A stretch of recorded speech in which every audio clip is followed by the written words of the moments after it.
This episode of Gripping Golf is brought to you by Sycamore Ridge and SeniorVu.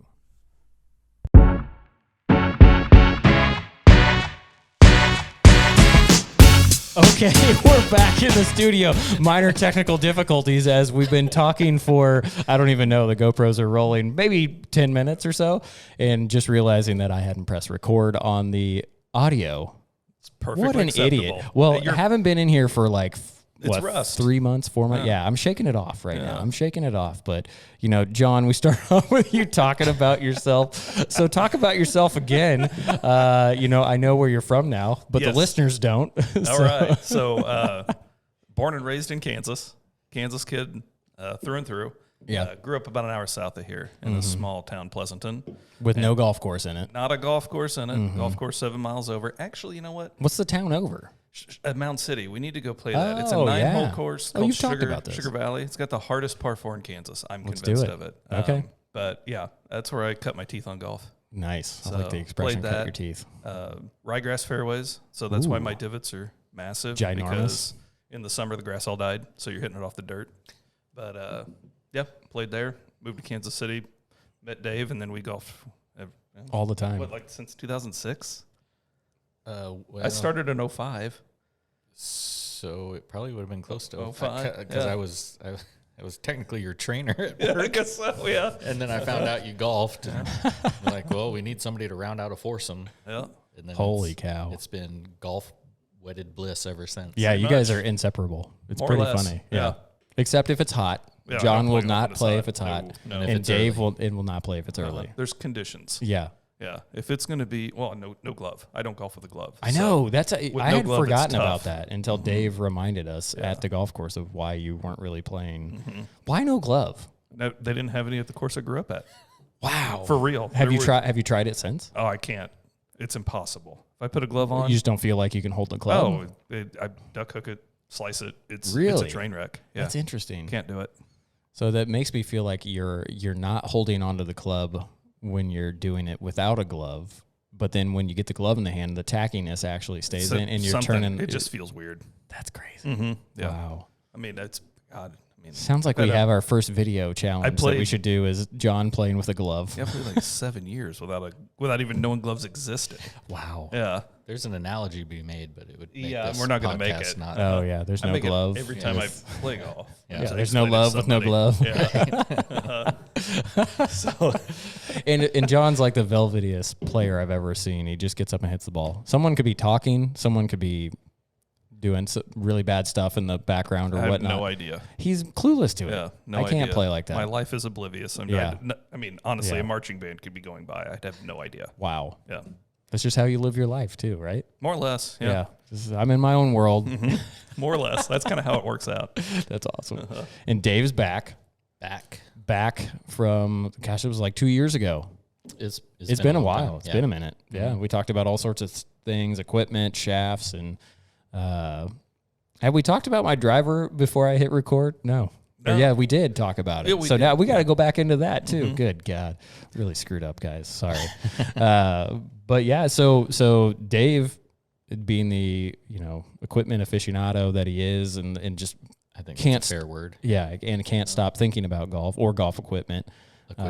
Yeah. At all times. He recognized a problem in my game of when I was hitting drivers and they didn't, I was with my club head speed is what you said. I should be hitting the ball a lot further than you. Yeah. Well, on every hole you had an iron, you were hitting 2 or 3 clubs less than what I would hit. I'm like, well, it doesn't make sense that your driver. Why is your driver the same going so distance short? as mine. Yeah. Right. So I was spinning the driver too much. And then he said, maybe try a different shaft. Or no, we decreased the loft first in it. And you had some success there. Yeah, it was more penetrating. Yeah. Yeah, and then Bobby, my brother-in-law, was going to buy a driver, and I told him just get the exact same one that I have, and I found a sim with an extra stiff in the exact same shaft. Yeah. I said, I'm going to buy that. 70 gram. I was worried about the weight, but now I'm good with it. Well, I kept telling you the weight would be fine. Yeah, I know. You know my game better than I know my game. Well, He you does. keep saying that Yeah, you want yeah. to hit the ball higher and higher and higher. I'm like, Yeah. you're already hitting the ball really high. I do hit the ball Let's very high. find something that's actually going to drive the ball out there instead of launch into space. Yeah. And the irons, I feel like when I changed irons 2 years ago, that did help. Yeah. Those 6.5 shafts are knocking it down too. Mm-hmm. But yeah, I've gained serious distance. Yeah, you really have. Yeah, it's crazy. Noticeably. How long have we golfed together? Yeah. Year and a half, couple of years. Yeah. And you were hitting it with me, and now, like Miller said, you're 25 yards past me. Yeah, it's crazy. You're that weird golfer that my friend Doug and I always talk about, where we're like, we golf with people that hit 50 yards past us. Right. We don't ever golf with somebody that hits it 25 yards. Yeah. You're that guy. Yes. Yeah. Yes. I'm the 25-yard guy. Yeah. So, but yeah, it's been interesting. You know, I haven't recorded a podcast since April. I don't even remember which one I did then, but been working a lot and then working a lot of my game. Honestly, Dave and I've been hitting balls a lot during the lunch hours. Not as much lately, but we were. Kind of went crazy there for a while, which we saw. I have a thought on this. I think this will be our first topic. Oh, excellent. I was pondering because we both were hitting balls like every day. We'd go out and hit balls over lunch, and then we'd go play on the weekends, and our scores sucked. Well, hitting golf balls is not playing golf. It's not playing golf. You're right. Mm-hmm. But here's what I do think it did. So I think there's a commitment you have to make to golf. If you're going to change something, if you're going to get better, it's not a light switch. It doesn't flip on and off and you get great. I think what we did for about a month where we were hitting a lot of golf balls, for me, paid off like 2 weeks ago. So I think that was like I just kept swinging, kept swinging, repetition, getting the feel of what my game was doing, gaining confidence, like knowing where my misses would be. Yep. Now I think I'm on the downside of that or I'm going up the other direction. You're now. Benefiting. I was benefiting. Yeah. I think I stopped benefiting because I was like, I'm playing great golf. I don't need to do that anymore. Can't and now I'm going the opposite direction. I'm not getting as good. Yep. So I think what my point is to Dave, I think just hitting golf balls and practicing and being out there is a huge benefit to that. You guys agree? You have to practice. I don't know. Everybody has to practice their own way, but I always think people always say when they get on the course, they're like, well, I was hitting great on the range. Yeah.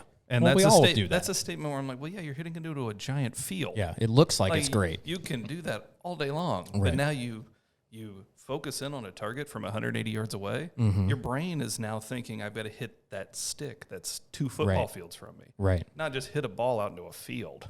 That's a completely different thing. Yeah. The range is there to help you get your mechanics set and give you the tools that when you get on the course, you can focus on that and then not have to worry about your swing. Yeah. Like whenever somebody says I was hitting it great on the range, I'm like, yeah. We all Everybody do. does. Yeah. You're not hitting to a target. Yeah. Generally my first shot on the range, like when we show up Saturday or Sunday morning, is my best shot. Like I'm just like, no thought, just like, boom, and I'm like, wow, that felt amazing. And then the next one, it's like, a good day. Yeah, and it never is. Yeah, I mean, yeah. So to John's point, it's all about how you practice. And so I mean, you can go to the range and beat balls until you're senseless, but depending on how you practice or what you're working on. So for me, when I go out to the range, I will try to take aim at a flag for when I'm out on the course, but that's not what I always do because. What I've been working on is swing path and just trying to make solid contact. So at this point, I don't care if I'm hitting a target when I'm on the range. Mm-hmm. I just care if I'm making solid contact and if the swing felt right. Yeah. My struggle currently is going out onto the course and trusting the line that I'm hitting. Oh my gosh. Amen to that. And so the mental mind F that we all are. Once I get to that point, I feel like I'll be pretty solid. But you feel you're getting there though, because you have continued playing with your son in the evenings. I haven't been out there as much as possible. You've played a couple times with him too, John. Do you think you're continuing to improve? Yeah, I would say so. I think my scores would indicate that, but it's just like any other golfer, it's different every time you go out. Yeah, so one part of the game isn't working right, and the other ones are. And so for me, it's almost all of it's mental because I think the swing is where it needs to be. Yeah. I just have to. What'd you shoot Saturday? I forgot. Saturday was not fun. I shot an 82. Oh, okay. Oh, good. I beat you. Yeah. By one. Yeah. By one stroke. Yeah. And that was in large part to my two-way miss off the tee. Yeah. Well, and the reason I bring it up, I wasn't trying to do that to bash you, but I think it's important to note that like we're not professionals, right?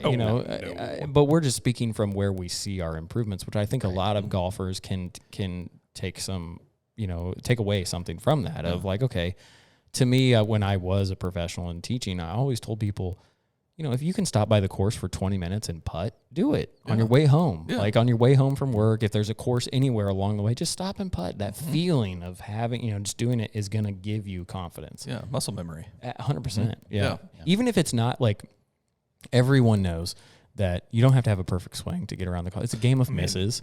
So don't. My swing's nothing close to perfect. Well, it's pretty darn good. It's sloppy. Yeah, it's home built and it's sloppy, but it works. It works. I have a super strong grip. You're the dangerous. You're the player that everyone hates at the golf course because it's like he could get up there and hit this weird shot, and then all of a sudden you have a switch inside. You don't get angry. You just ho hum, keep it cool, and all of a sudden it's like, hey John, how'd you play? 74. Yeah. It was okay. But it is home built. It's great. My old man tried his darndest to keep my clubs in good shape, but when you were a kid, the club heads were, I don't know what's a heavy swing weight, like a D5? I have no idea. Yeah. I imagine is a D1 lightest, and then it's like, what's the heaviest? I don't even know. You can get into the C's. Oh, yeah, that's right. I've still got my old 7-iron. It's heavier than the 7-iron I have now. Oh, yeah. But it was a junior club. Like they were setting you up for like an overswing, which when you were talking about setting your kids' clubs up, I'm like, that's awesome because you're going to be swinging a weight on a stick. But you go out and you work on your fundamentals on the range. Yeah. That's what the range is for. Yeah. You work on your fundamentals and then you got to learn to apply it when you get to the golf straight course. Practice. To me, it's not even like I need to get to the point where I try to shape the ball, where it's like, okay, I'm going to hit a fade here. I'm going to hit a hook. I'm going to hit a draw. Dangerous world. It is a dangerous world. But my point to saying that is we practice all of those sorts of things, and we don't if you're going to present something at work, you rehearse that. It's not like you try to do it perfect, but you're just trying to get comfortable with that moment. And that's what I feel like the range to me, that's kind of an epiphany that I've had with the range of don't go out there and try to be perfect on the range. Just try to get to the point where you know what you're going to do on the golf course when you do it, when you get to play. It's like, okay, I know I'm hitting a 10-yard draw. I'm going to aim 10 yards right. Yep. So exactly. It's that easy, folks. Just come on. Yeah, it's not hard. We could sit here and talk about alignment for an hour. Oh, gosh. And I guarantee you that 90% of the people that are listening to this are going to go, yeah, my alignment. I miss this direction. Yeah. More I know I miss left 80% of the time. Yeah.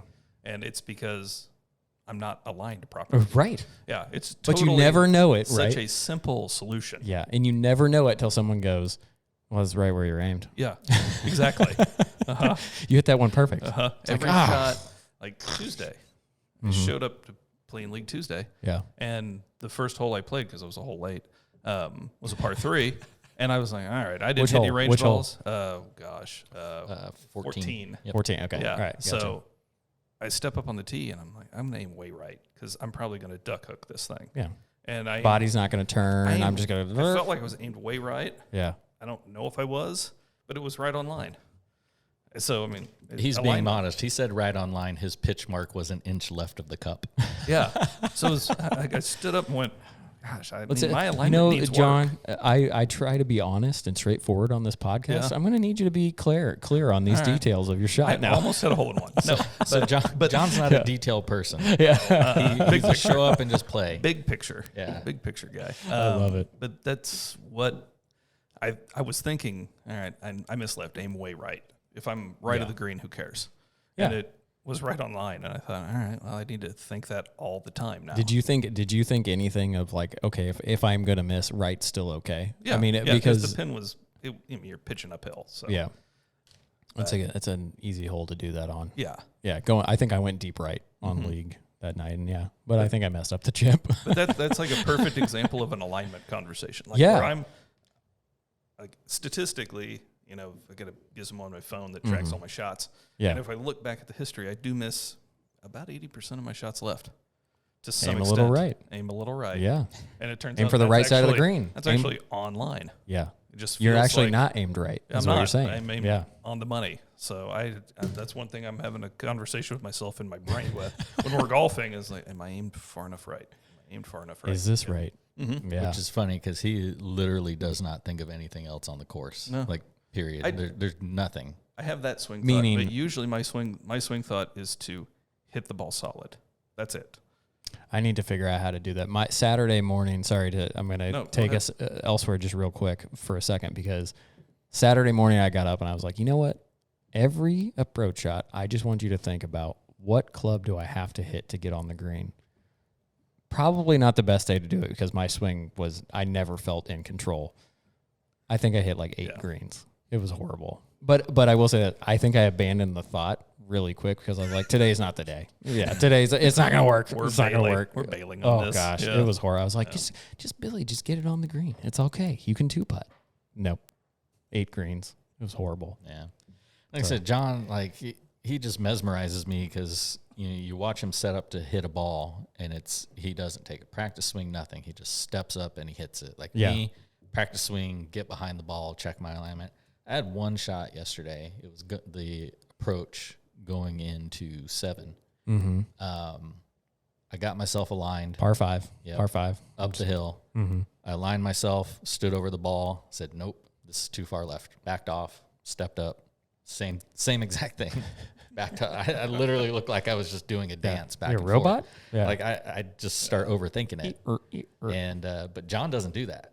No, he commits. Yeah. Commits to the shot. He just steps in and hits it. And and 9 times out of 10, it's pretty darn good. A really lot good shot. of that is because I'm pretty much 100% a field player. Yeah. Like I can hit a 7-iron 170 or 145. It's funny that you just said that. That was exactly what I was just going to say. Maybe not 7-iron, but I was going to say he'll pull the random clubs out of his bag, and I'll be like, it just feels like a 4-iron that goes 165 right now. And like, what? And I feel like because of where I played, it was wide open. There was like 5 holes that were just wide open in a field. So the wind's always howling. It's Kansas. Yeah. So I got used to hitting low clubs that were way more club than what I needed. Yeah. And I think that benefits me in a lot of ways, in the fact that I can stand over it and go, all right, wind's off the left, hit a draw, I'm fine, standing on this and piping it and trying to hit a power draw into the wind. Yeah. Or just laying back and taking 2 extra clubs. To me, it's all the same. Yeah, that's and I have a hard time doing that. Yeah, a really hard time doing. I think I try to be like, okay, the swing has to be perfect. Yeah. For the shot to be perfect, and I'm not saying that's like I'm like, oh my gosh, that's completely false. Yeah. But I do feel like it doesn't really matter. Your swing's your swing. Yeah. Exactly. Be yourself. Be your own swing. But commit. Yeah. Commit to your shot and trust it. And I think that's interesting. Like what Dave is saying is that he backed off a few times. I think backing off is another great thing. I think if you are uncomfortable, get out of that scenario. Like, go grab the other club. Yes. Yeah. And then if it's still not the club, go back and get the club you had before. And it wasn't even the club selection. It's like I said, I'm struggling with my alignment. For 2 years, I've been hitting, my miss has been right with my irons. And for 2 years, I've been convincing myself that I've just been blocking everything because of a crappy swing plane or swing path. And it finally occurred to me that, hey, dum-dum, you probably just aimed over there. And what I realize is happening for me is when I line up my shots, I'll stand behind the ball, see the flag, see where I want it to go, and then pick a spot a couple feet in front of my ball to line up with. So, so I do that. Aim small, miss small. And then, so when I stand behind the ball, the angle looks one certain direction. And then when I get to the ball at address and my club face is lined up and I take a look over my left shoulder, it looks wrong. Absolutely. And what I found out that I've been doing is I either just not by trust or just maybe one leg is shorter than the other. I don't know. I have been stepping up to the ball and then aiming off to the right because I either subconsciously didn't trust it, right, or just when I made that 90-degree turn, I just lost the line. And so I'm trying to aim further left, just the opposite of John. And when I trust the line, I've been having great results. Right. But for whatever reason on that shot, I didn't trust it 3 times. Means it's working. Yeah. That's amazing. For me, to what you're talking about is like ball, a point a couple feet in front of it, or a foot. For me, I pick like a foot ball. When I get up to approaching my ball, and like you're saying, you've taken that 90-degree turn. Now you're trying to square yourself to that line. I try to imagine ball, the point in front of it, there's a line going there. I'm going to look down at my feet. My feet should be parallel to that. then I just kind of move up my body. Is everything parallel to that? Yeah. Wow. Yeah. Nowhere near that. And John's like, just hit the ball. Yeah. Looney Tunes cartoon. Yeah. Going on up here when I'm hitting the ball. What am I going to watch later when I get home? For real. Yeah. He knows what he's going to watch. He's going to go home and watch Billions for the 17th time. Top Gear. Top Gear? I like Top old Gear. Top Gear. Old Top Gear? Old Top Gear. With Jeremy Clarkson? Yeah. Do you have It's got Prime? Grand Tour.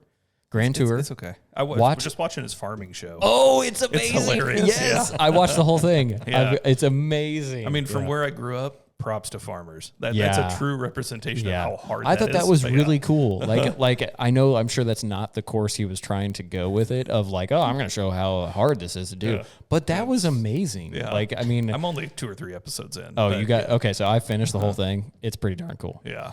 I mean, just watch it. Just go home and binge watch it. He's not PC. I'll give him that. He's got his faults, but he's funny. Yeah, but he, he kind of gets to the end of it. I won't spoil it to you, but it's pretty cool what he ends up. The overarching message of what ends up happening is pretty cool. Yeah, I just ended the sheep episode.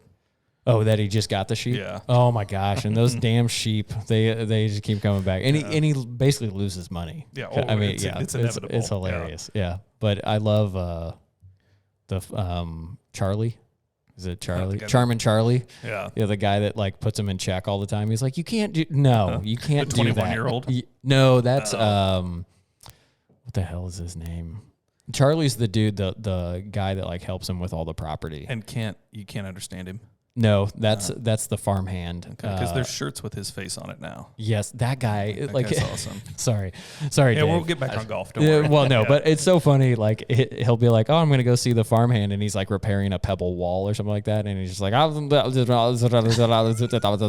Jeremy's just like, "Okay, great, yeah, like, keep up the good work." Yes, you have no idea what he says. Yeah. But so back to that, like golfing, hearing your guys' pre-shot routine thoughts. What do you think? Diagnosis. There's nothing wrong with it. You have to have a process, and you have to have a repeatable process. Because once you have it and it works, then you can repeat it over and over again, and you'll play better golf. I would venture to guess that our processes, Dave and I's process, is very closer to a touring professional than yours. Absolutely. Yeah, absolutely. Maybe today's touring pros, but John's probably more like the guys from the 60s, 70s. I might be the smoking a cigarette, I might be drinking the Raymond beer. Floyd. Oh my gosh. Well, okay, maybe that's a bit much. That's a good.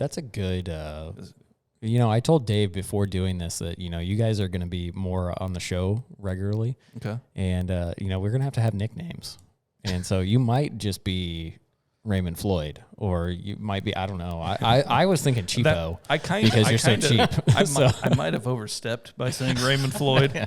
I'm going to have to look through the golfers that are now 80 years old and find somebody that was like the journeyman that just constantly made cuts like 20 times a year. Yeah. Finished 10th. I'm that guy. I mean, I'm thinking of like, when you look back at films and you see Hogan and you see Arnold Palmer and you see all those guys and they're all smoking cigarettes in the background. That's you, minus the cigarettes. I don't smoke. You don't smoke, but yeah. And I don't typically drink on the course. You don't? I'm surprised by that. Yeah, because that throws me off. Golf is sacred to him. Yeah. He shows up and he wants to shoot his shots. I was drinking a lot on the golf course 2 years ago, and I really don't as much anymore. Even at league, it takes my focus away. It doesn't take my focus away. I was kind of like, why? At some point, it's like, and I would say also the financial side of it is makes golf more expensive. You're like, considerably. Let's go play golf. Okay, let's get 6 beers, and then crap, we need 6 more at the turn. What the hell? We spent $50 in beer. Yeah. So let's be honest. Sometimes there are rounds where you need to start meditating. Yeah. And sometimes you need to just go out and play golf and not think about anything other than just having fun and the camaraderie. Yeah. Right? That's a lot of fun. But I think we have the group of guys that we do play with on Saturday and Sundays. I will say there's no one in that group that goes in the excess of drinking. No. I mean, there's a lot of them are drinking. Yeah. But there's no excess. Like, they're all. We play with a lot of competitors. Gosh. They're competitive. They all want to win money. So they're not going to And we're playing $5 Nassau, and I love how, like, we all leave that course like, gosh dang, freaking lost today. Yeah. Yep. Oh, yeah. Mm-hmm. I won 5 yesterday. Yeah. With an 8. I lost an 81. I lost 5 with my 2. Well, I had Mitch and Steve played really well. They played, Shocker. Yeah. Shout out to Mitch and played Steve. well. Yeah. They are fun to play with. Oh yeah, they are solid. They feed off of each other. Yeah. Like Mitch was hooking the ball, which he never does, and it was kind of interesting to watch him do that. And then Steve was just steady Eddie. Yeah, both of them make golf look easy. You know, it's really funny you say that. You say they played well, and I was thinking nobody in my group played bad. I didn't even play bad. I mean, at the beginning of the season, in 82, I'd have been jumping up and down for joy. Sure. Because one of my goals was to be consistently more in the 70s, which I finally am now. Yeah. So, you know, none of us really played bad, and I guess it's all just relative. So 82 just feels bad because the last couple of weeks I've been hitting the ball really well. But you were playing, what did Luke play to? Did he play scratch or did he play? I think so. I'm not for sure. Okay. And then Mark's a 10? No, Mark's same handicap as me. Oh, really? Okay. Yeah. As a reference, what's our highest handicap? Like we go Bobby? from scratch to It's Bobby. Yeah. Bobby might be an Bobby's outlier. a 28.8. Yeah, love you, Bobby. He is shout out to Bobby. Yeah, Bobby making the podcast. I mean, we might have a 10 as our highest. Yeah. So, I mean, we've got a gamut of golfers. I mean, we got quite a few people down in the Pete's lower. like a 12 or a 13. Yeah, it is Pete. I was just going to say because Andy's like a 9. Yeah. And he's How is Andy a 9? he's no the kidding. best 9 Captain. handicap Oh my I've God. ever. Kidding. Yes. Captain Solid. Oh god. You talk about a guy that can move the ball all over the place. Yeah. That's No Andy. kidding. Beautiful swing. Beautiful swing. I could watch him. I could go out there and just watch him hit balls. I'm not even going to play Andy. I'm just going to watch you hit balls. He'd be like, "What?" Freaking lefties, man. It's the same in baseball. They always have that nice swing. Yes. Oh do. god, Yeah. it's really pretty. He does have a great swing. Yeah. So, wow, we are all over the place We with are. this, but welcome to bringing me on the podcast. no, I love it. I love this. So, did you guys see that article about Bubba Watson playing the public golf course down in I think it was Scottsdale or Phoenix area? Oh. And they just wanted to see, I think it was Golf Digest, maybe. Oh, I think I saw the Yeah, the did you headline read for it? I didn't read it. You didn't read it? It was just to see what a pro would shoot. What on he a- would on a shoot. uni. Yeah. And it was, the article goes in, I'll give description, but I don't want to spoil it for YouTube. But the article goes in how he played each hole. It was pretty cool. Really? Yeah, it was pretty cool. And they had his driving distance and the clubs that he hit into each hole.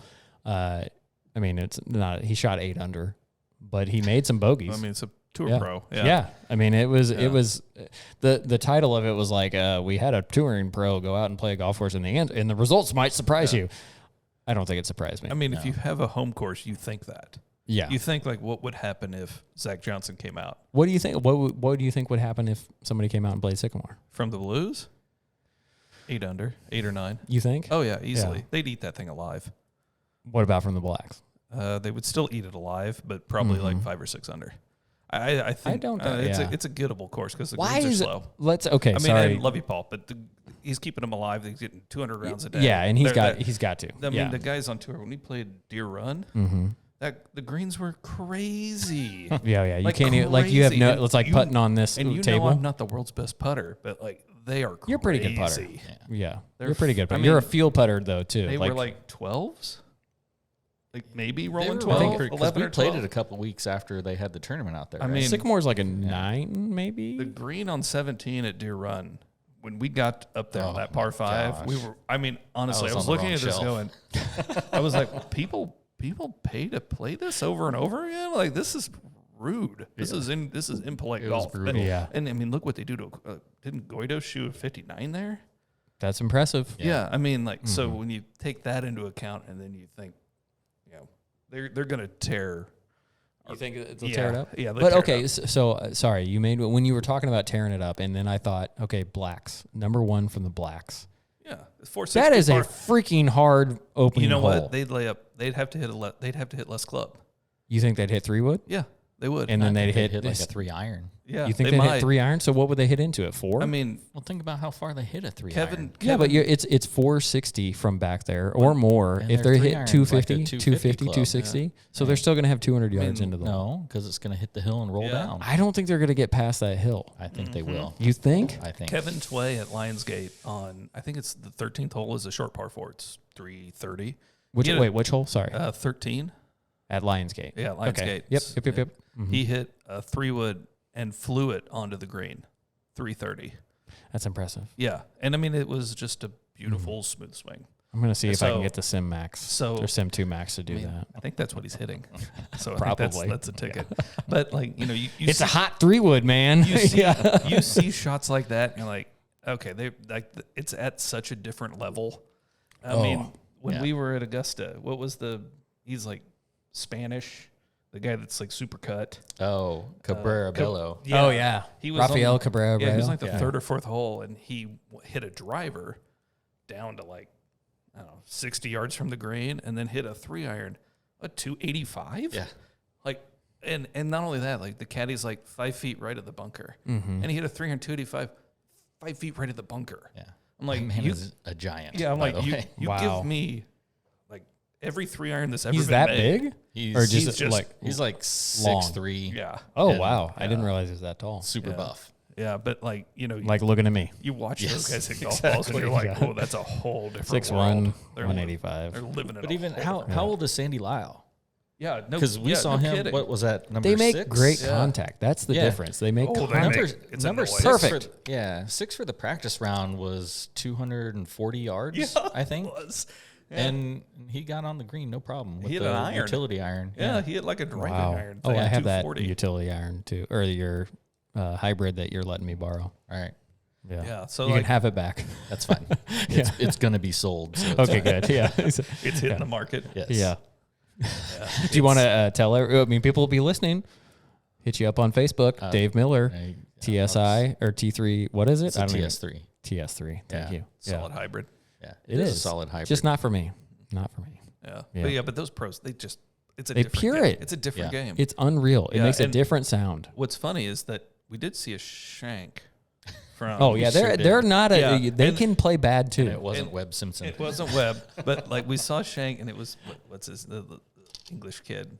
Young. Fitzpatrick. Vance Fitzpatrick. Yeah. Yeah. Yep. And, hit a shank, legit. Looked at his caddy like, what did I just do? Yeah. Threw another ball down, hit it to 2 feet. Of course. Yeah. So and the shot he hit before was from. Let's 2 go feet. back. Let's go back because you said they hit their 3-irons so far. I remember John and I playing one time, and he said he would buy me a beer if I could get it down to the flat on 7 with a 3-iron, and I did it. I didn't get a beer. You didn't get a beer? No. That's a You good didn't buy poke. me a beer. Yeah. That's a smack. You were like, you can't do that. I did it. Wait, the other John?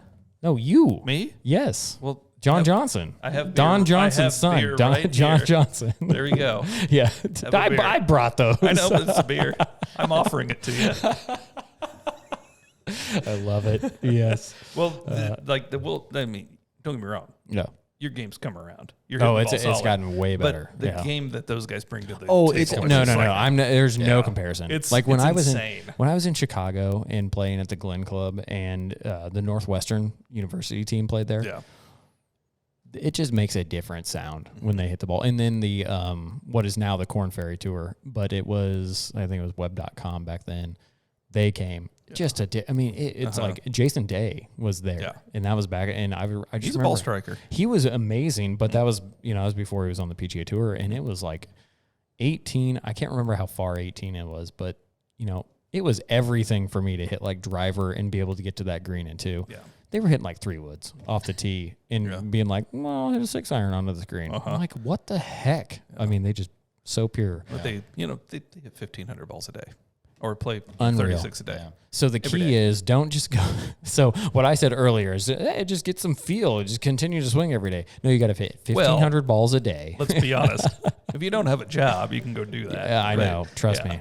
Can I have that? Have the equipment set to your exact specs, Yeah. and then just the workout regimen. But like my moment where I realized it was a completely different game is my buddy used to be a club rep in the New York area, and we played Ridgewood Country Club, which is one of the courses they rotate the Barclays through. And I can't remember. I think they played as either 17 or 18. It's a par 5 that dog legs left. And I hit a driver, a 3-iron, and a wedge into the green, right?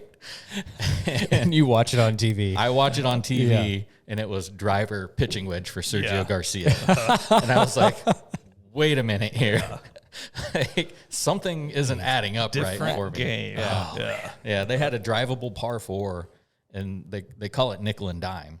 And I swung out of my shoes, and I came up just short of the green. Really? Those guys are like hitting irons into it. Oh, Like they were playing it like a par 3. It was so crazy. You know, and I love it. It kind of comes back to golfers like us. We have to have realistic expectations. 100%. You know? Yeah. Yes. Then you have to like think, how am I going to devote my 30 minutes I have to getting to be a little bit of a better golfer? Yeah. And what to focus on. I think that's a challenge. You know, everybody that plays the game. Ben Perry, former GM out at Sycamore Ridge, said something to me, and it was so honest and humbling. But he goes, like, I was getting mad. I was like playing, and I'm just like, I was pissed about a shot or something like that. And he goes, Billy, how often are you coming out here? I go, maybe once a week. Yeah. He goes, what are you angry about? You're gonna shoot 82. Yeah. Like. That's realistic not bad. Expectation. Yeah, he was like, "That's not bad." And he goes, "Just have realistic expectations." And I just was like, "Wow." I mean, it cut deep. It cut deep. I was like, "Dang it, you're right." I need to have him come talk to my 8-year-old. We'll talk to your 8-year-old. Yeah, we'll get him. Yeah, he cracks me up, man. Your son is awesome in all ways. Like. I love the fire inside of him. Like I look at him. I'm just like, we've all been there, Drew. Yeah. Oh, I shouldn't say his name. Sorry. That's all right. I mean, there's focus. He's got focus, and he's awesome. hard. Like seriously, if we can hone that and get him to repeat that swing, he's gonna be dangerous. And I think it's awesome that you bring him out to golf. I do too. Like that's one big shout out to my old man. Like we played golf with all the people that he golfed with, and I showed up every time. It's going to mold him into being like there is no doubt about me that golf led me to be the person I am today of how to act in front of others. Like being upset. It takes a lot of self-control when you are fuming inside, and you're just okay. Well, I'm around 3 other people. I don't want to look like a weirdo right now, but so we're still learning that, and I do appreciate you guys letting him come out. Oh my gosh, because sometimes it does get a little bit awkward. No, when his fire is burning a little too hot, and I have to pull him aside. Dude, we've all been there. Yeah. No, I think I've never been there. I don't know what you're talking about. You're very calm. Never calm, cool, collected. Yeah, clubs have never been broken. It will mold him. Trees or nothing. Never. Never. Wow, this is the best episode we've ever done. Is it? Okay, oh good. my gosh, Solid. yes. People just are rambling. Yeah, the live listeners, which there are none, are just going crazy. So, yeah, I'm a live listener. I love it. Yeah, the 3 of us are loving it. Yeah. There are people cutting their grass going, I should probably have that podcast streaming. Yeah, totally. Yeah, I should. Yeah, we should. You're right. Oh my gosh. Yeah, this is great. For me, like, I think just golf is such an amazing sport to just become a better human being. I don't really know where I'm going with any of this, but patience. It teaches you patience. Patience, 100%. I mean, the goal of the game, it's a sport where you have to call the penalty on yourself. You're going to be by yourself, right, over in the hazard, and you are either going to find your ball or not find your ball. And it's taking every ounce of your energy to not just feel like drop another one. Titleist Yeah. streak. Oh no, I was playing a 5. I thought you said you were playing a 1. That's the thing, and you see people not abide by the rules. Yeah, and that's fine. You're not going to call it on them, right? But they're not going to be. They've not learned the sport hurting of the themselves. Yeah, they're hurting themselves. Yeah, and it's hard to call. I mean, growing up, I played high school golf every year. Yeah, and it stinks when you can't find the ball. The 5 minutes is up, now 3 minutes. Yeah. And you've got to say, all right, well, I'm just going to have Thanks to drop for that. one down. Thanks for, good. I'm glad the listeners know the rule now. It's 3 minutes. Yeah. Hurry up. Yeah. Oh my gosh. It doesn't teach John much patience. But it teaches him some. I was gonna work that in somewhere. Yeah, I appreciate that. Hurry yeah. up. Yeah. For someone like John, you play pretty darn quick. Mm-hmm. It's hard. I can imagine it's hard to play. Like you guys we played, sorry, I'm looking at Dave now. Mm-hmm. Saturday? Was that Saturday? Yeah. We were 2 holes ahead of you. That was my fault. Oh. We spent a little more than 3 minutes on a couple of my shots looking for the ball. I was going to ask. I almost sent a text back with like, what's going on back there? So that was me because I had a few heel cuts into the wind going places I didn't want them to. Oh, the love and that brings me to the other point about golf. It is like the most humbling athletic experience I've had in my entire life. It's a sport that you never get as good as you think you should get at it. Exactly. You're always reaching for something. Oh boy, that's tough, but it's when you had a great round, you look back and go like, oh, You missed shots. I could have been two better. What didn't Hogan say his best round included 4 perfect shots? So that means I think that was Hogan that said something like that. There was one way to think of it. Yeah, like that means he probably had 62 shots that weren't something he thought was good. Yeah, it's like it's been freaking Hogan. Yeah. Well, and Justin Rose, I think, said they asked him like how many perfect shots do you hit in a round, and it was like 1. Mm-hmm. And I'm just like, wow, it's like 3%. I really think some of the best golf related television is the playing lesson with the pro. I don't watch that. And if you go back, like they had one with John Cook 10 years ago. Really? And literally, he would hit a 6-iron. He's like, oh, thin.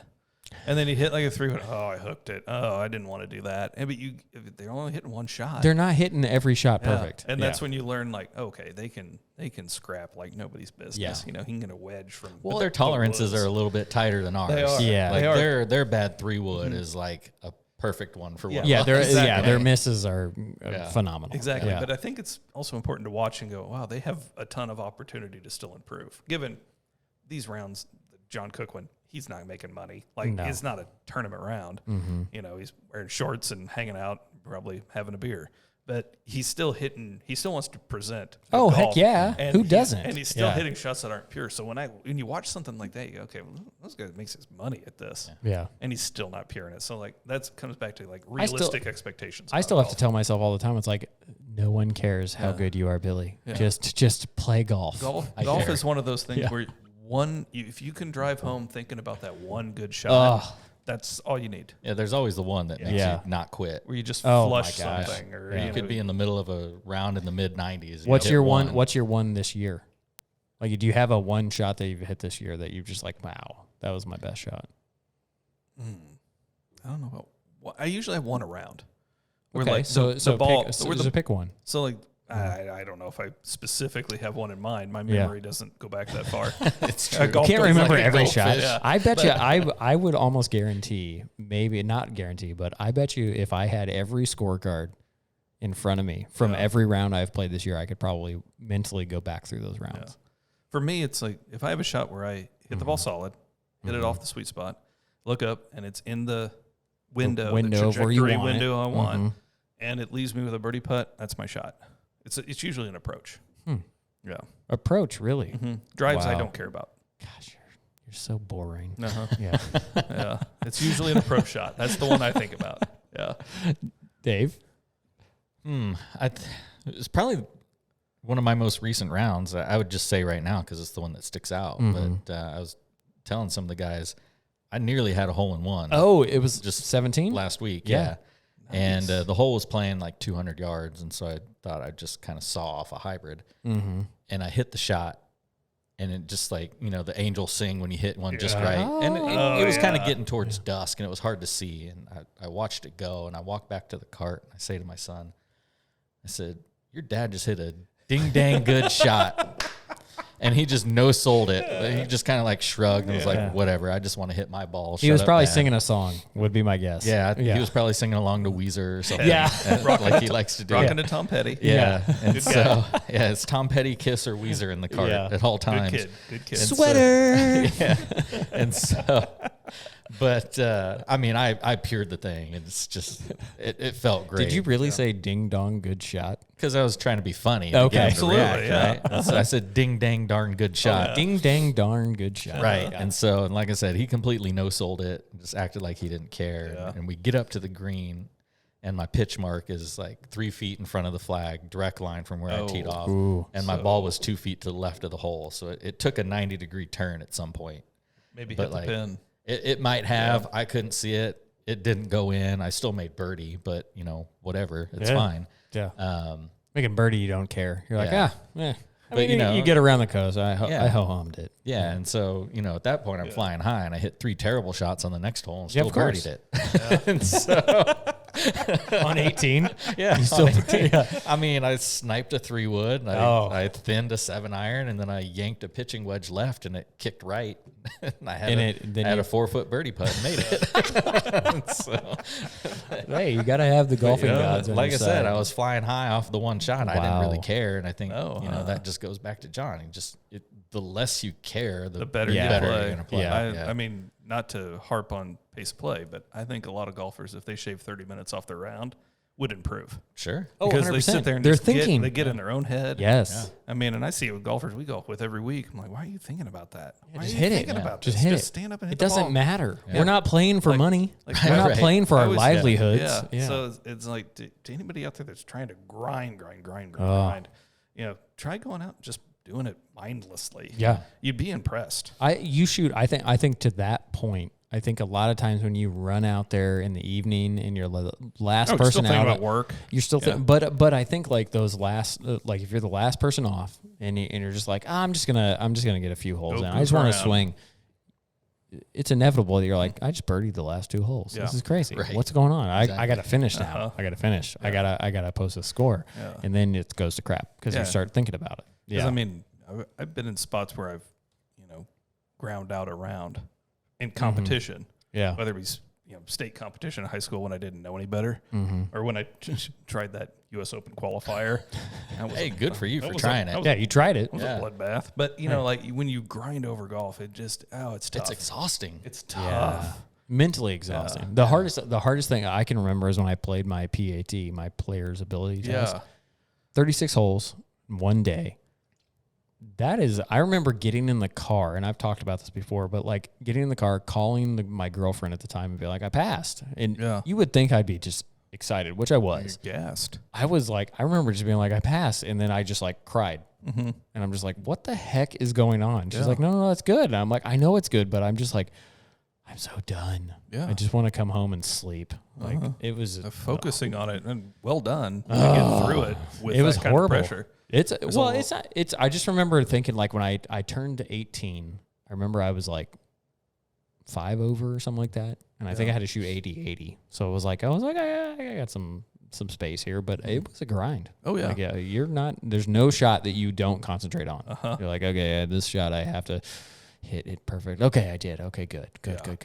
Yeah. Yeah. And that's the crazy thing about golf is you can make it as hard as you want it to be. On yourself. As easy as you want it to be. You're your critic. Yeah. At that point. John has seen me go through both ends of it. Oh yeah. Like I used to be way too serious about it to the point where I just like almost quit because I hated it so much. Yeah. And now I've probably steered too far to the other end of the spectrum, and now I'm back somewhere in the middle. Not necessarily. I think you're in a good spot. Yeah. You're now I'm getting better. Yeah, but 75. You shot 75 like 2 weeks ago. Yeah. You shot. But John has seen where I just completely shut off all the technical and just like say screw it. I'm just going to hit stupid shots for the rest of the day. I mean, driver on a par 3 for birdie. That's impressive. I'm telling you, I've never seen that before. I don't know. How if does anybody driver go? How does that work? Well, it's a big cut. So I know that, but did you putt with the driver? I putted with the driver. All right. That's what I'm trying to figure out. Flew out. it directly over the pin, no less. Back fringe, and then putted it in with the driver. It's 175 yards. It's quite the golfer. It was probably a 50-yard fade. It was. I mean, for anybody out there, shots that need to be hit from places that shouldn't be hit, you're the man. Yeah. And I can't hit out of the fairway, but you got to get to those places. Exactly. So, I'm usually in those places, which is why I'm good at those. You can't practice those on the range; those just come on the course. I'm trying to think, and I'm going to draw it back to what I asked of like your best shot that you've ever hit and stuff like that. I would say, for me, the drive on 2 that just recently happened was the best shot I think I've ever hit in my life. But then also, I would probably say 2019. Hole 9 out of Sycamore. I holed out from the fairway 3 separate times. Really? And I just was like, there's something about that hole. Yeah. So, but I've never been able to get the ball from the tee back to where I was getting it back then. Yeah. And so like I had like the same exact yardage each time. It was like 105 or 107 yards to the pin. It was a front pin. Mm-hmm. So it's in that bowl. Hit it up into that hill, roll it back, and it went in. Yeah. Every time. I did it twice in league. Nice. Against Mac. I did it against Mac. And he was like, did you just make that? And I was like, yeah, I just made that. That's awesome. It is so fun holing out shots. Oh my gosh. I did it no greater feeling. You did it in a cup match. Once. I did do it in a cup match. You did it in a cup match from like 175, 180. It was 150. 150? Okay. 8 iron at Creekmore. I can't remember which hole it was because I just get lost. Creekmore? Yeah, it was 16. Creekmore, okay. It was 16. Yeah, it's a over par 4 that dog legs right. Oh, okay. Never mind. That's not 16. Yeah. So it was, I don't know, a couple holes before that, I think. 15 is up. It goes like down and up. And it does dog leg. Yeah. Okay. You got to shoot through the trees a little bit. Yeah. And 14 is par 4 dog leg left. Yes. Mm-hmm. Yep. You can go over that bunker. Yeah, it wasn't a dog leg left. And so, but I mean, I was sitting there 150 yards out. We were up in the match, and Pete's brother Seth was my partner. And we were all standing in the fairway, me and the opponents, and I hit it. And I looked at Seth. I go, man, that felt good. And then it hits the green, and our opponent. So you didn't say ding, dang, dong, good shot? No. I said, man, that felt good. And then the cuss words come later. Oh, yeah. Our opponent goes, that shot goes in. I go, that F it did. I'm like, there's no way. And then their team captain was sitting up on the green watching, and he starts clapping. I'm like, yeah. Holy crap, it did go in. I'm like, okay, we just won the match. Shook hands in the fairway, called it good. That's awesome. Yeah. There's nothing worse than when someone's up at the green and they have no reaction to your good shot, and you're like, was it good? Was it good? And then you get up there and you're like 4 feet from the pin, and you're like, really? Right. Nothing like great love. Shot? Yeah, no like great shot. Yeah. Come on. Like, ugh. Yeah. I've had that a time or two in league. But like, I think this is a good conversation. Thinking about the shots that you hit well. Yeah. Like a lot of people go home thinking about the way they played crappy. Mm-hmm. You know, I think that's a bad energy. You should go home thinking 100%. It's a bad energy. Go home thinking about the shots you did well, and then try to recreate that. And don't get totally upset if you don't. I've done it. You know, that's funny that you just say that, because you asked me what were my goals this year, 2021, and I said to you, and I hope you remember this, but I said I just want to have fun. I just want to have fun. I was just like, I don't care about my scores. I know the good scores will come. I just want to have fun out on the golf course. I had made golf too much of like, I've got to shoot this score and blah, blah, blah, blah, blah. I don't need to do that. Hard to do when you're spending 50 hours and working. You know, it's tough. It's like, why do I have to work? Yeah, exactly. Buy $70 for the Powerball tickets every week. Yeah. Right. One of these times. One of these times. Statistically, it's possible. It's going to happen. But like, I mean, are you having fun? Absolutely. Yeah. So I would say I lost sight of that a little bit, but I think it was because I played in that amateur players tour event. I think I started taking it a little too more serious at that point. At where did you finish? Second place. Yes. Tied for second, but I won in the scorecard playoff. So score. Hard to last to get into that, and he bogeyed it to get into that. Yeah, it was amazing. Yeah. Well done. I mean, there were 250,000 people there watching it. Yeah. Oh, easily. Easily at least. I mean, I remember the blimp came to town. Yeah. It was Adams Point. They were all out there. Yeah. So thoughts on playing competitive golf? As, you know, somebody that can't focus on it 100% of the time. You're talking about you. No, you. Oh. What are your thoughts on that experience? I think it was a phenomenal experience. I think I got out of it what I was hoping to get out of it, was to understand what was my mind and my body going to do, and my adrenaline was at the highest peak it's been in a long time, and calming that down took 9 holes. Yeah. I mean, it was a lot, which wasn't wrong. I birdied the first hole. I was excited about that. Then I parred the second, doubled the third, parred the fourth, bogeyed the fifth, parred the sixth. What was the seventh? Regardless, I think keeping myself calm was what I was trying to do. And, you know, the day before I was trying to be super, super calm, would just be like a steady Eddie, not let anything get me going. And then I woke up that morning and I go, be excited, have fun, get out there. And I did. I had a lot of fun. Did I shoot what I wanted to? No, I had, okay. So 7th hole I parred, 8th hole I tripled. Yeah. Ugh. And then 9 I parred. 10 I bogeyed. Competitive golf is something I would encourage any golfer to do. 100%. Because these tournaments are set up for people that like that. If you have a handicap, then you can go play competitively. And I think it's a different environment. We used to play Casey Cup all the time. Yeah. And it's a pretty informal tournament, but it's a tournament nonetheless. And I would say Casey Cup is, compared to this, so this is a new tour that's come to Kansas City, but it's a national tour. And Casey Cup, I think you play with a lot of really good players. You do, yeah. And just for reference, for anybody that doesn't know what Casey Cup is, it's pretty much all the courses in Kansas City compete against each other. Yeah, you play in kind of a Ryder Cup fashion. There's different matches. Yeah, it's a phenomenal. Yeah, it's phenomenal. I remember being super excited and playing in those things. And back when I was at Falcon Ridge, and they are awesome. Yeah. I mean, it's that does a lot. I think, to your point, the fact that people are scared to get out there and play in these. I'm sorry, I'm generalizing, but it's unnerving. Because it puts your game to the test, and it does. But that's what I wanted to do. But I was like, I gotta feel so that I can control it. Yeah. You know, I mean, because it's important to me to the Spring Hill Invitational tournament that we do each year. That's important to me to perform well. Yeah. And I know it at the end of the day, it doesn't mean much, but at the same time, I want to control my, I have a hard time. I get out there and I'm like, this counts, Billy. And then I just go to crap. I mean, as a guy that's done it, you don't want to be the one that rolls into the clubhouse having shot a 103. Yes. It's not fun. But there's nothing wrong with it. I shot like 89 or 90 last year in the second day, but the first day I shot like 76 or something. Totally happen to anybody, but once you've done that, sure, that Band-Aid got pulled off. Yeah. Mm-hmm. So that's the cool thing. And then that makes just your average round of golf that much easier. It's kind of, I think they call it deliberate practice, where you try to practice beyond your ability just a smidgen. Yeah. And then it makes you better at what you can do. Yeah. I think moving and playing a competitive round or two a year, like in a competition as just a weekend golfer, yes, is very valuable. I think regardless of your index. I mean, I would encourage Bobby, my brother-in-law, get out there and do it, because you're gonna have a par or a birdie, and it's gonna feel awesome. Oh my gosh, yeah. I don't know if I had any birdies that day. No, I did. I birdied the first hole. Yeah, live scoring. Oh my gosh, yeah. I remember you texting me. You're like, "Hey, I'll be watching." And I was like, "Really? Does it work like that?" Okay, cool. I had no idea. I was guessing. Yeah, but I was giving it to Senior Mitch Bowen, and he was, he was pretty disappointed in you, but I was proud of you. He's always disappointed in you.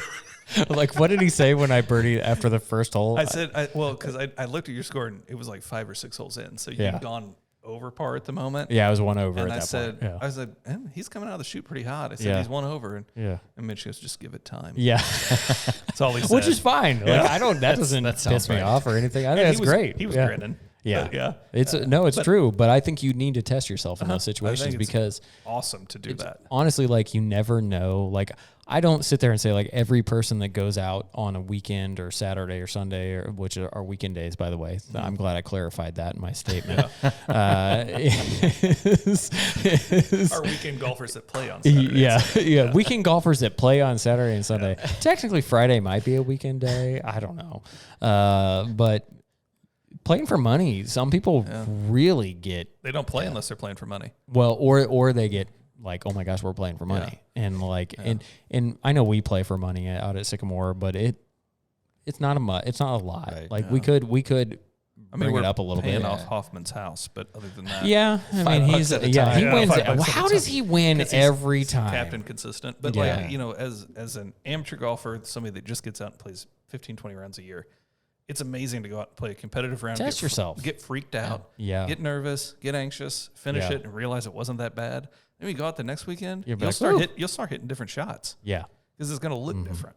I think to your point earlier that you said, well, actually we weren't on the air when we were talking about this, but you said your game doesn't travel well. It doesn't travel well, and I think it travels terrible. I think true. No, Michigan. I mean, we played 406 rounds in a week in Michigan. A lot of golf. But we got a friend in Arizona, Senior Doug. He's coming back. He's apparently going to be on the podcast. Is what I've heard. Yeah. Don't you think Doug's going to love this? Oh my gosh. Your podcast will last 9 hours. It'll be loud too. It'll be loud. It's louder than I am. But we went and played in Michigan, and Doug and I we're the same index. Yeah. But he played way better because every weekend they play a different course in Phoenix because they have 700 golf courses. Yeah. So we go, and he's like, this is, I'm going to hit a hybrid. That's how far I hit my hybrid. Yeah. And for a field player like me, I've not been there before. I have no feel for this shot. Mm-hmm. So I'm blind. I might as well just have no idea what I'm doing. Yeah. And I mean, my average score in Michigan was like 84, 85. I mean, It's not bad. It's not bad, but it's not what my average is at Sycamore. No. What is your average? What do you know what your average is? I don't know. I'm a 3. Okay, you're a 3. So I'm a 2. I don't know what that works out. I'm not bragging, but I'm a 2. Yeah. It's like, you're an incredible 2. I'm just a chop, apparently. What's that supposed to mean? That I shouldn't be a 2? You're just going down. I hate to tell you. It is. Yeah, you're going to be like Are you a 5?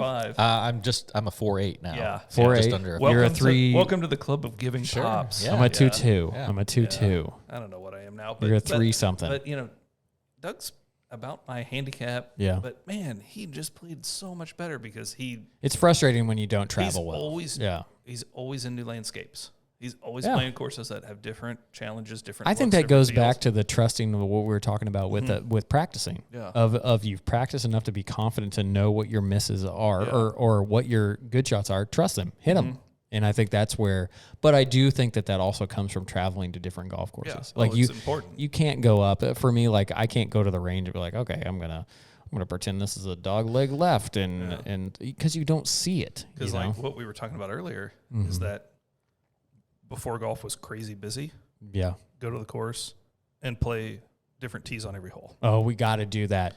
Got to do that because like we finished one round and we played 2 holes from the most forward tees, and the course looks different. You get different shots, different angles. Yeah. If you play the same course over and over again from the same tees, you're not setting yourself up for success. No Laying Up just did that. We were talking about this before the show, and Neil was playing the forward tees. Now he did have a caddy, and it was could he break par? Yeah. He broke par. It was pretty impressive. But I think what's his handicap? I have no idea. Okay, this is a 400 par is still going deep. You got to chip, you got to putt. But he hit a lot of greens. So I watched the whole episode. It was pretty good. There was a turning point, which I think was either the first or second or third hole on the back 9, where it was like a 240 par 4 maybe. Yeah, it was 10, I think it was. And he wanted to pull his utility driving iron out, and the caddy told him no, hit your 5-iron, and he put it to like 10 feet. Oh, and the really? reason he told him to hit his 5-iron is because the carry to the front of the green was less than, it wasn't 240 to the pin. It was, 210 to the front of the green. And so he hit that, got over the front bunker, rolled it up to 10 feet, made the putt. Yeah. And he even referenced it at the end. He goes, that was the point where I knew I was going to do it. Did he adjust par? Because the par 5s are par 4s.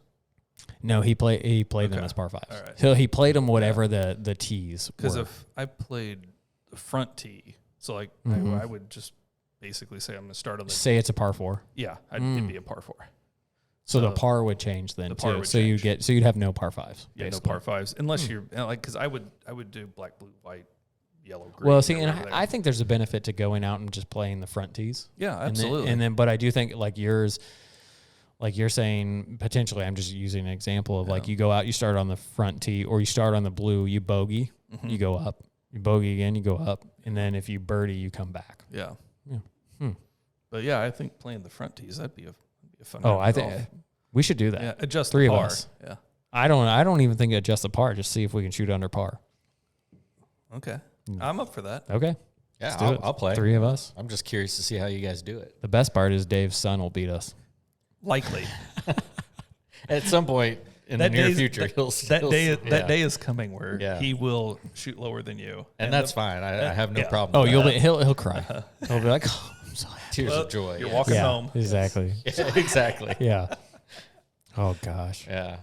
He just likes to go out and hit balls into the water and stuff. Yeah. He's come a long way from the time he'd go on the range and just grab the balls and just toss them down the hill. Oh, even from the beginning of the year, like the first time I met him out at the range, he was, it's way different. Swing looks great. Oh yeah, gosh. He's taking it a lot more. Shout out to I think Sycamore Ridge's junior camp on that occasion. They've helped with it, but he's been playing a lot though too. Yeah, he loved that, didn't he? We go out several times a week anymore. He's a very nice excuse for me to get out and play more golf. It's good. He loved the really junior camp, but more importantly, he loved the hamburgers. The cheeseburgers. The cheeseburgers, I'm sorry. The cheeseburgers. Come on. Yeah. Let's be honest. Yeah. They're pretty good. Yeah. But yeah, that's awesome. I mean, it's a sport that he'll be able to play for 75 more years. Right. I mean, how often do you get to do something like that?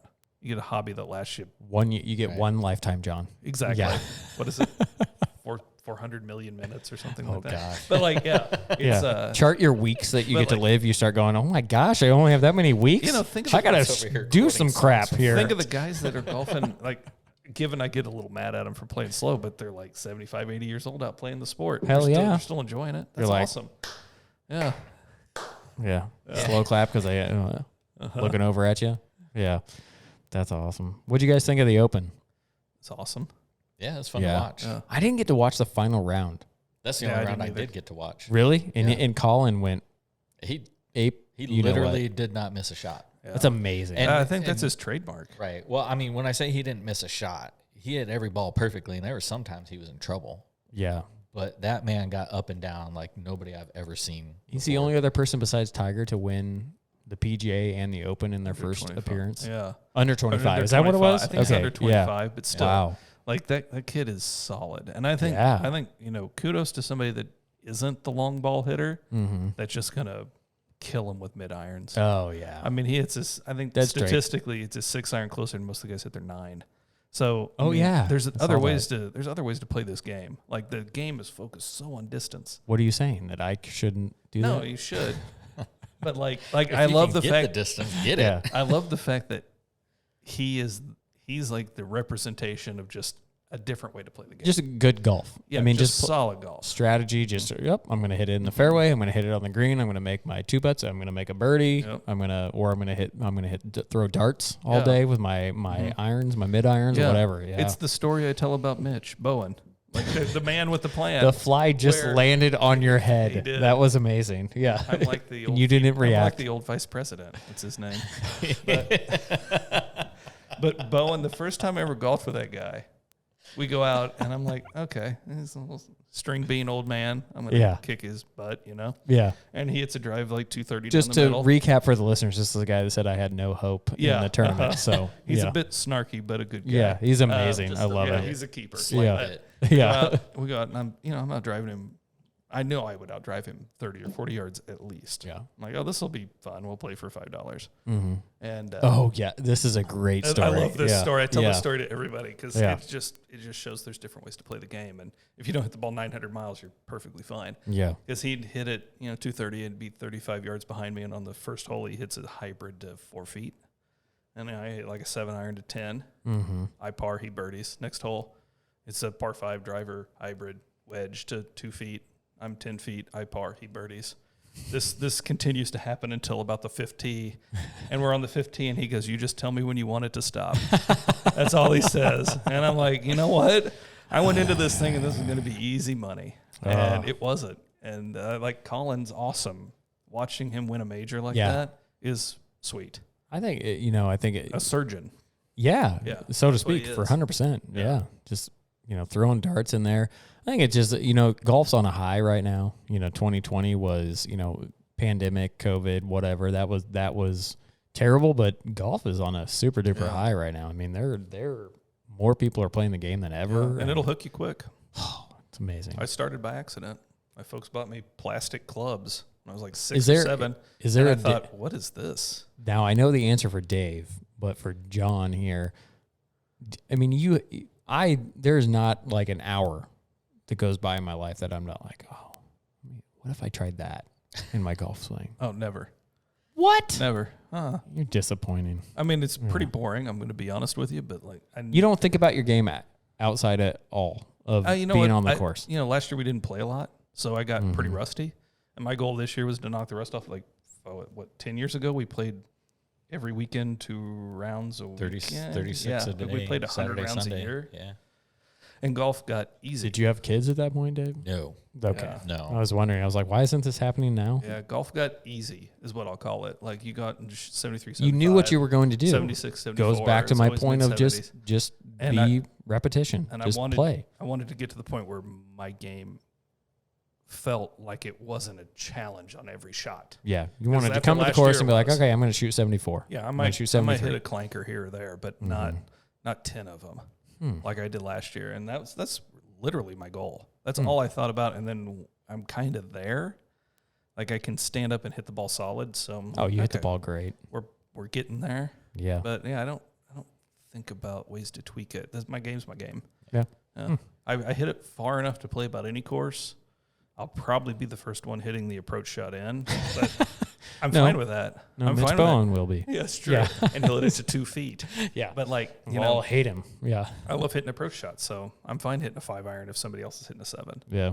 I feel like I've got him cornered. This dang fly. I can't, I'm like following it. I'm tracking it. Yeah. People on YouTube are like, what is he doing? Catch it. I'm trying. Miyagi it. Yeah, it's right on there. It was right on your laptop. Anyhow, like, so the funny thing about John, shouldn't say the funny thing. Like John is the one golfer that sure there are a lot of funny things. Yeah, tons of things. By the way, do not share a hotel room with him on a golf trip. Yeah, they we snore. can get into that later. Yeah. Oh yeah. But we're not going to get into that on this episode, but we're all going to Bandon, so that's amazing. John is the one golfer that will truly never ask for any advice, never ask why a shot went wrong, and he's the one person that I will never.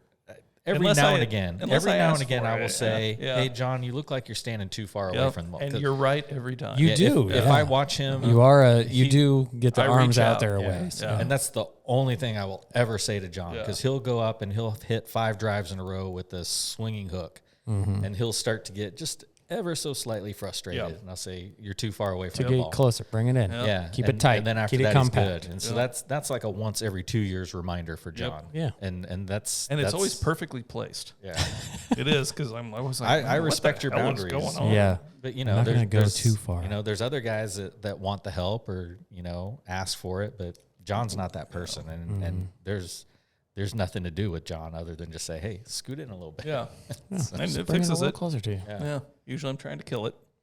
Yeah, that's what it is. Well, gents, are we good? I feel like this is great. We've been going an hour and 10 minutes. Have we really? Yeah, doesn't even feel like it, right? Could talk all day. Technically, an hour and 20 minutes. Yeah, well, that's true. My debacle with the technical side of things. The green button's now red, so we're good. Right? Yeah, we're all good. It's recording. Yeah. All right. But thanks for coming, guys. You bet. So I think I think you know what this is. I'll say this at the end of this. I think this is really going to be more of how the format is going forward. Is us just hanging out, talking about golf. You almost got the fly there. It's on John's hand right there. But I think we're going to bring more people into the podcast. John, Dave, Doug when he gets here. Apparently, do you want Senior Hog? Of course. Why not? We're going to have to get more microphones. Can you put an explicit notice on this? The only way the hog is coming on the show is if his picture shows up of him in that Speedo. Oh, it will be your thumbnail. Okay. Yeah. All right. Yes. Potty Mouth Pete. Potty Mouth Pete. Yep. That's Dave's son calls him that. So yeah, this was a good time. It was amazing. Yeah, thanks for having me. We're going to do this again. Don't worry about this. Well.